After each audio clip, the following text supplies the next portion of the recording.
Hey guys, welcome back to another sports stuff video. Today we'll be talking about the Green Bay Packers and their offseason plan. So if you guys do enjoy the video, please give a like, comment, subscribe, hit the notification bell notified when I post next. Let's get into this video. Big shout out to the Green Bay Packers who overachieved this year. I really thought they were going to be more of a rebuild year, but they obviously peaked a year early, which is good for them because I think they can build off this great year and become a team that is contention for the NFC North again. But starting off, we got starts cuts and trades since we are in negative $2.8 million. The first trade I'm going to be doing is David Bakhtiari. In 2023, he played 55 snaps.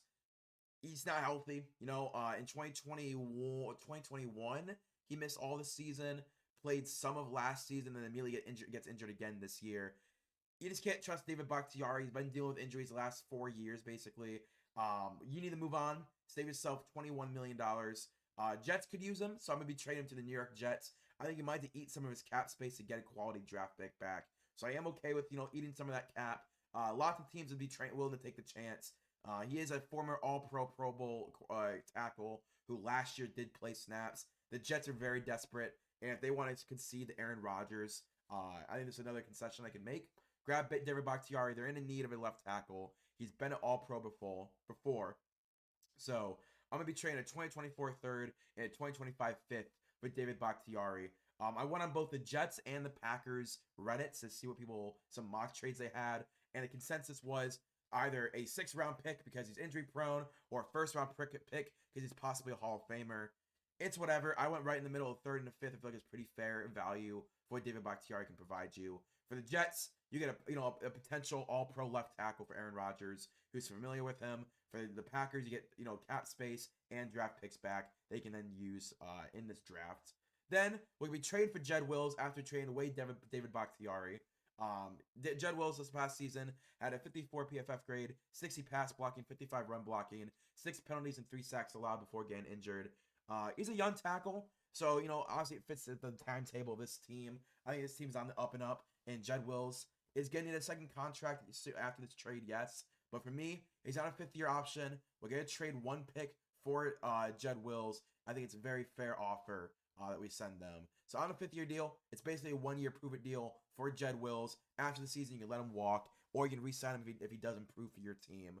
He started all 4 years in the NFL, so it does go positive for him. I do think he is still a top 16 tackle in the NFL. So if he can clear up some of them run blocking issues, I think Jed Wills can actually be a really good tackle, and he's going to be easy to get. I think the Browns, if you send him a really valuable pick, I think they'd be willing to take on his get off him as a player and take the draft pick. I think the Packers are willing to take a shot in Jed Wills. So you're going to send 1 3rd-round pick to Cleveland for Jed Wills. So basically, you swap David Bakhtiari for Jed Wills and a 5th-round pick, because you're going to get the Jets pick from the Jets, then trade your own 3rd-round pick to the Browns. So basically, you get a 5th-round pick in Jed Wills for David Bakhtiari. I think that's pretty good value for David Bakhtiari. A young tackle who's on a 1-year prove-it deal to clear up the cap space if you don't want to re-sign him.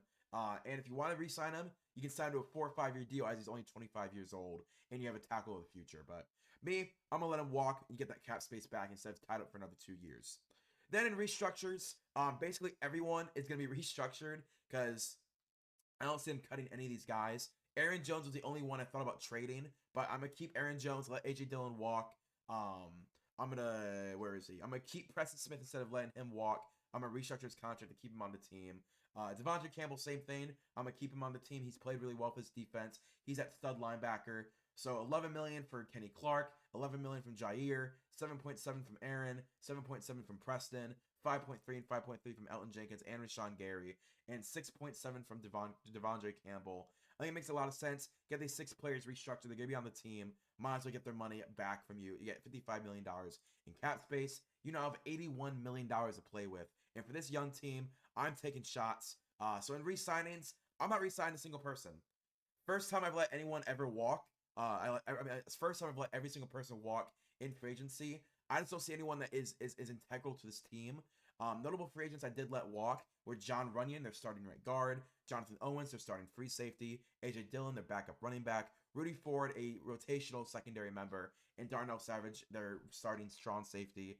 The only ones I see them can bring him back is Darnell Savage, John Runyon, or Jonathan Owens. But for me, I got better options in free agency, as you're about to see. So we still enter free agency with $81 million. Lloyd Cushenberry is going to be the very first sign that I'm going to be doing. Lloyd had a 73 PFF grade, 76 pass blocking, 72 run blocking, 5 penalties and 1 sack this past season. He's been a great center for a few years now. Since being drafted by the Broncos, he was one of those guys I'm like, oh, that could be a potential starting center. Not only did he start, he's exceeded his expectations from me. I think they elevate this interior offensive line play immensely. From left guard to right guard, I feel the entire interior offensive line just struggled this year. And I think Lloyd Cushenberry, day one, is the best interior offensive lineman on this team. O-line was definitely the weakest part of the offense. You got Jordan Love. You got those young, really good receivers. Got a young, good tight end group. Good running backs who obviously could not really stay healthy this year. But when it comes to if they were healthy, I think they're still really good. Obviously, Jordan Love. I think this offensive line definitely struggled. And let's attack it heavily with Lloyd Cushenberry at center. Gave him a 4-year, $57.5 million deal, $39 million guaranteed. That is 68% guaranteed. So we got our starting center. Next, let's get our starting right guard. So I grabbed Kevin Zeitler in replacement of Jon Runyan. Kevin Zeitler had a 69 PFF grade, 83 pass blocking, 60 run blocking, 4 penalties, and 2 sacks allowed. He's been a solid guard since before his Cleveland days. When he got drafted, he was really good. Goes to Cleveland, solid enough. They trade him for Olivier Vernon. Wow, that feels like so long ago. For Olivier Vernon, back in 2019. Stays with the Giants for a year or two. Goes to Baltimore. Has been a potential All-Pro pick. I mean, a potential Pro Bowler every single year. That's the level of play that you're going to get out of Kevin Zeitler. He is a little, he's a veteran now. He's 31, 32 years old. He's definitely, an older player. But he can come in and be a vet in that young offensive line room. We kind of replaced David Bakhtiari as that older offensive lineman. Obviously, Yosh Nijman. I'm trying to think of guys' names. Yosh Nijman. Who's the other? Elton Jenkins. They're older now. But I think Kevin Zeitler is that aged veteran who's been in the playoffs, who has played big games, has been a part of 2 13-14 win seasons. I think Kevin Zeitler can come in and really help this young offensive line as we attack it in the draft as well. And in my opinion, that solves the interior offensive line issues. You get Lloyd Cushenberry, get Kevin Zeitler, put whoever you want at left guard. They're not really, primed to fail. And I think that immediately you elevate the interior offensive line play and you solve it with Kevin Zeitler. So I gave him a 2-year, $20.75 million deal. I'm a guaranteed 15 5/8 of it. That is 74% of it guaranteed. I think it makes sense. Kevin Zeitler goes for a young team with a pass-first quarterback. He excels in the pass, okay run blocker, and he can, pair up with one of the best centers in football and a really good right tackle in Zach Tom.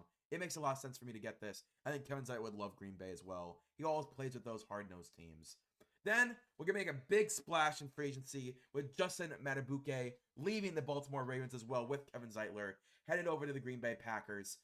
Justin Madubuike is a defensive lineman that I continually not have signed to other teams because I just don't think he's going to go to a team that wants to rebuild. He's going to want his money but also play still in the playoffs. So this, I feel like, is a really good fit for him. Justin Madubuike, he had 35 tackles, 14 sacks, a forced fumble, and 37 stops this past season. He's a great young D tackle. This is a dude who will do whatever it takes to get to the quarterback, will stop the run, will pass rush, will move around the defensive line, whether it's a 5-tech, IDL, blitzer, whatever you got, freaking a linebacker you can put him out at. And Justin Madubuike is still going to play it well. He solidifies his defensive line dominance. You pair him with Kenny Clark, with Preston Smith, Lucas Van Ness, Rashawn Gary. This defensive line will be dominant in the NFC North and in the NFC. And to me, if you can stop the run in the NFC, you can stop a lot of the quarterbacks because a lot of those quarterbacks are either older or they're younger. You don't really have a dominant NFC quarterback that relies on passing the ball like Patrick Mahomes, Josh Allen, Joe Burrow. Like, you don't really have that in the NFC. If you can stop the run at a high level, you can make the NFC Championship game a la Detroit Lions. Had a horrid pass defense, but if you can get Justin Madubuike to come in and solidify the defensive line, I think there's a really good chance of you winning 12 games, 13 games, and being in contention for the NFC Championship game. He led the league in D tackle sacks. Obviously, Derek Brown led the D tackle room in tackles. Justin Madubuike led it in sacks, dominant, and Green Bay's in perfect spots in their rebuild for this contract. You have Jordan Love, yes. You're probably going to give him an extension this offseason, probably a 3-4 year extension, but it's not going to be $30, $40, $50 million a year. I see it as more like a $25 to $28 million deal where it's like, hey, we believe in you. Let's give you a 2-year extension. In 2 years, we can rework this contract and give you a massive pay raise. But for Justin Madubuike, I think it's a great time for the Green Bay Packers to buy in on an elite talent like this and for him to still be in a playoff caliber team. So Justin Madubuike, he signs a 4-year, $112 million deal, 82 and 3/4 guaranteed. That is 74% of it guaranteed. Yes, his cap hit does hit 30.6. This does make him, I believe, the second highest paid D tackle in the league behind Aaron Donald. I think Justin Madubuike and Aaron Donald might be 1 and 2 at best D tackle. Chris Jones is obviously in there, but Chris Jones moves all across the defensive line. Probably Chris Jones number 2, Justin Madubuike number 3. He was dominant this year, and obviously it was a contract year. You know what I mean? But the Baltimore Ravens have been preparing for Justin Madubuike to leave. They have Travis Jones. They have Michael Pierce. They have a bunch of guys that are letting develop. I think Justin Madubuike developed, and it's time for him to cash in elsewhere. Then the last sign I'm going to be doing is Alohi Gilman. He had 56 tackles, 2 interceptions, 3 forced fumbles, and 15 stops with the Chargers this last year. He's a great young safety when it comes to coverage and a pretty good run defender as well. I did let Jonathan Owens and Darnell Savage walk, so obviously I'm attacking safety pretty heavily in this draft and in free agency to replace them. He's looking for a first payday. He's been on the Chargers for a few years now. I believe it was a 5th-round pick, if I'm not mistaken, and he played himself into a starter role and a dominant starter role. I just don't think the Chargers can lose him. I think there is a chance they do retain him, but for me, I let him walk in their original video, and I do think that he's going to walk. If he does walk, I think the Packers make a lot of sense to land him. He's going to start with both Jonathan Owens and Darnell Savage gone, so he has nothing to worry about there. And can come in, get his money, play for a playoff caliber team, and play one of the most historic franchises in the NFL. Gave him a 3-year, $28.5 million deal, $18.3 million guaranteed. That is 64%. So with the draft, we still have $28 million. We still have $28 million. That's $20 million. Maybe 16, 15 with how many draft picks I have. That's $15 million of get like a depth safety, a depth linebacker, a depth corner, maybe a veteran wide receiver, veteran running back.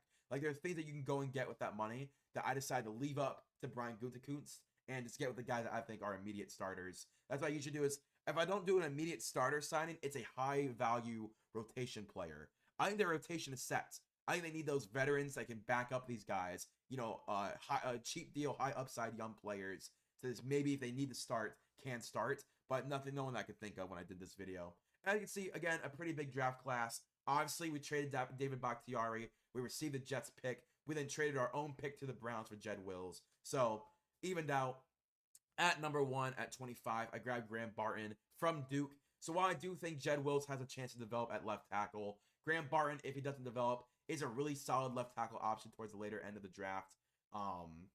Again, if Jed Wills develops at left tackle, you can move Graham Barton over the right tackle, or maybe Jed Wills goes and plays right tackle day 1 with the Packers as he played in college, and you start Graham Barton at left tackle. That's another option. But Graham Barton, I see a low-end Darnell Wright. I think he's more athlete than tackle, but he's still a really good tackle prospect. He used to play center, so he had to be quick feet with really good hands, and I think that really is going to help him move over to left tackle officially in the NFL. He uses speed to gain leverage on defenders. I think Graham Barton at left tackle makes a lot of sense for Duke. Again, I see a low-end Darnell Wright, because like Darnell Wright last year got drafted, and they said that they sent him the wrong film, so he did wide receiver training for like agility as a left tackle. And I think it's very funny, obviously, for one. But I think that Graham Barton is the same thing. He's a really good athlete playing left tackle, and that athlete takes over more than left tackle at times. I think there's a chance, I don't know if he's ever been an all-pro Hall of Famer, but I think there's a good chance that he could be a top 16 tackle in the NFL. Then, not going to happen, but Kamari Lassiter in the second round at 41. No way Kamari Lassiter falls this far. But if he does, I decided to grab him. He's a true lockdown corner. If he does fall, they should trade up, honestly, instead of letting it fall to them. But he plays great. He's a great outside corner, lockdown corner on the outside. You finally pair up a corner with Jaire Alexander to dominate, I guess the word is. Then at 57, I do grab Cam Kitchens. Obviously, he had a pretty bad year this year at Miami, but in 2021 was absolutely dominant. Strong safety was a for sure first-round pick. Now, I still see him as a first-round pick, but he probably will fall outside the first round when I do grade him eventually. In my opinion, one of the hardest hitting safeties out of the last couple of years. He can play box linebacker in some sets. He's a versatile weapon on the defense. You see him at slot corner, sub linebacker, strong safety, free safety, blitzer. He's just a hard-hitting guy with really good speed. I think Cam Kitchens, I'm not gonna say is a first round pick, but if he does get drafted in the first round, I'm like, yeah, I saw the signs of it, but I just don't know because of how badly those intangibles did this year. Maybe he does fall a little bit into the second round. Then at 72, I got Christian Mahogany out of Boston College. He's a solid starting right guard from Boston College. I actually first watched his film when I watched the Zion Johnson film, and Christian Mahogany played opposite Zion Johnson. So I played really well as well. Outside of out at Boston College, great pass blocker, good run blocker. Might end up starting day one at left guard. I can't remember who their left guard is. In fact, let me just look that up before we're doing this. Our lads, Green Bay. I want to see who their left guard is. Elton Jenkins. He's not going anywhere. But maybe, Kevin Zeitler starts for a year or two. You then have Christian Mahogany take over for him. But I think Christian Mahogany could start day one, but he's more likely going to sit, learn, because Elton Jenkins ain't going nowhere. Then Bucky Irving at 91 out of Oregon. Bucky, I see as the A.J. Dillon replacement. Bucky had over 100 targets the last 2 years in college football as a receiving running back. He had the 11th most forced missed tackles in college football. Dominant running back, really good receiving back. I think he replaced A.J. Dillon's production as the number 2 running back of Aaron Jones. I think in the future, you could move on from Aaron Jones. And I could see Bucky Irving potentially being the running back one, but I'd have to see more film of Bucky Irving, if I'm going to say that. And I'd have to see him in the system of the Green Bay Packers. Then DJ James out Auburn. He's a good coverage guy, pretty bad run defender, but I think he can still have a rotation in this plane. Have a rotation in the plane. I think he can get beat with big plays. He doesn't have the speed to stop those speedy receivers. So maybe he could be a slot corner. But I definitely think he has the outside versatility. But maybe move him in the slot so he's not going up against those Tyreek Hills of the world where he's running deep posts and he's wide open. I think DJ James can have a role in the league, but he's got to get better at run defending. And he's definitely got to help out better with speed. I don't know if he can train speed, but if he can somehow get someone faster, he needs to get on that ASAP. Then Michael Barrett at Michigan. Let me get my notes. I was on the wrong person. Michael Barrett, he improved every single year playing at Michigan. I'm not going to say he's dominant, obviously, but I'm going to say he played well at Michigan. Good in coverage, good blitzer. I think he'd be used as an oversized hang defender that we're seeing, run the league right now. The Devin Witherspoons and Kyle Hamiltons. The big body, I'm not going to say slot guy, but the big body hang defender who hangs over coverage and then blitzes the quarterback. I think Michael Barrett can be that role and can play it really well. In the 5th round, that's pretty good value. He has really good speed. He might lead the combine in linebacker speed. I would not be shocked. But Michael Barrett as a hang defender interests me as a defensive coordinator. Then at 168, grabbing Jordan Jefferson. Just a run-stuffing D tackle, can play nose tackle as well behind TJ Slayton. Just a rotational guy. Nothing crazy. Solomon Byrd out of USC at 203. I wanted a pure pass rusher when I left this draft. And I think Solomon Byrd is exactly that. He's 6'3", 250. He produced every year in college. He can come in and play real minutes right away. He has the size, the frame. I see a Bud Dupree, Ogbo Okoronkwo, Charles Omenihu type of rotation guy who comes in, gets 5 to 6 sacks a year, and goes to another team the next year. 5 or 6 sacks. Goes to another team next year. 5 or 6 sacks. Like, he could have a 8-year career with 45 sacks, and I would not be shocked at all. That would be something I actually expect from Solomon Byrd. I think he can play real minutes. I think he can get to the quarterback. He uses his size and power to get around tackles. I like him in 203. I like him, and I think that the Packers could use his power rushing moves to the best of their ability. Then Kenny Logan. I'm not going to talk much about Kenny Logan. I draft him all the time. Versatile safety, slot, deep box safety. Just a guy who can come in, be a depth guy at special teams, and he can start if needed. Then Khalid Duke out of Kansas State. It's been a couple of drafts that I watched him, but I was actually rewatching Felix Anudike-Uzomah minutes. Film this week because I was wondering why is he not playing for the Chiefs? Why is he not getting any minutes? And watching his Kansas State film, I remember Khalid Duke. I remember him. I remember watching him last year and saying, "Oh, that guy's pretty good." Because I watched a lot of that film, the same film I watched of the same games, and Khalid Duke popped up on my screen. I'm like, "Oh my God, that's Khalid Duke, isn't it?" So he reminded me how much I like Khalid Duke's use of his frame and power. He's a great rotational edge. He's a rotational edge at Kansas State. I think he's going to be a rotational edge in the NFL. I would love to have his power on that defense, just like Solomon Byrd. I think they both use their power to get advantage on defenders. On blockers. That's exactly what the Packers do. Rashawn Gary, Preston Smith, Lucas Van Ness are all power rushers. I think Solomon Byrd and Khalid Duke both fit that mold. Then in the 7th round, I took a shot on a tackle. Josiah Ezerim from Eastern Kentucky. Didn't watch a single snap of his ball. But I looked at PFF and I looked at NFL Draft Buzz. Those are two guys, two websites I respect. I use to leverage my opinion of guys that I watch, and I see what they say. And if they see a lot of things that I see, I go, cool. I saw that. Good to know that other people have seen it and I'm not seeing things. Or if there's a lot of plays that they don't like that I like. For example, DJ James. I think he's a 3rd round pick, maybe a potential 2nd round pick. Him in the 4th round.